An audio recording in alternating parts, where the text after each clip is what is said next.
કે ધારો કે કોઈ એક ખેડૂત છે, તો નોર્મલી આપણે કહીએ કે છઠ્ઠા સાતમા મહિનામાં વરસાદ પડે, છઠ્ઠા સાતમા મહિનાથી વરસાદની શરૂઆત થાય એટલે ચોમાસા પાકની શરૂઆત થાય. ઓકે, તો એ 6-7 મહિનાથી લઈને શરૂ થાય એટલે લગભગ એ 10મા અને 11મા મહિનામાં એની લણણી થાય. છઠ્ઠા સાતમા મહિનામાં જે વવાયું હોય એ 10મા 11મા મહિનામાં દિવાળી સુધીમાં એક પાક આખો પૂરો થાય. તો તમે વિચારો ને, 7 પછી 8 9 10 11 એટલે 4 મહિનાની મહેનત થઈ. કેટલા મહિના? તો કે 4 મહિના. ઓકે, 4 મહિનામાં ઓકે જો એ શું કરે તો કે વરસાદ પડે એટલે વાવણી કરે, પછી સાથી હાકે, એને નિંદામણ કાઢે, દવા છાંટે, પાણી પાય. ઓકે, 4 મહિના દિવસ રાત.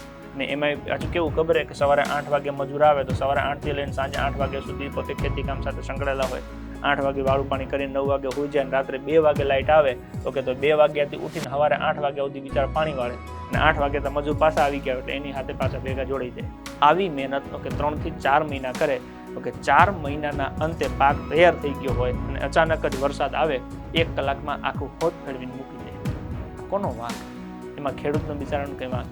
પણ આવી ઘટના જોયા પછી શું થાય? હવે બીજી વખતે ધારો કે ચોમાસું પતી જાય એટલે આ 10મા 11મા મહિનામાં પછી પાછું શિયાળુ પાક લેવાય, તો શું એ ખેડૂત બીજી વાર ખેતી નહીં કરે? હવે શિયાળુ પાકમાં નહીં વાવે?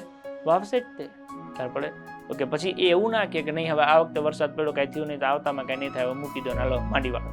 ખ્યાલ પડે છે? દ્રષ્ટાંત ઉપરથી તમને તમારા ફિલ્ડ ઉપર લઈ જાઉં છું.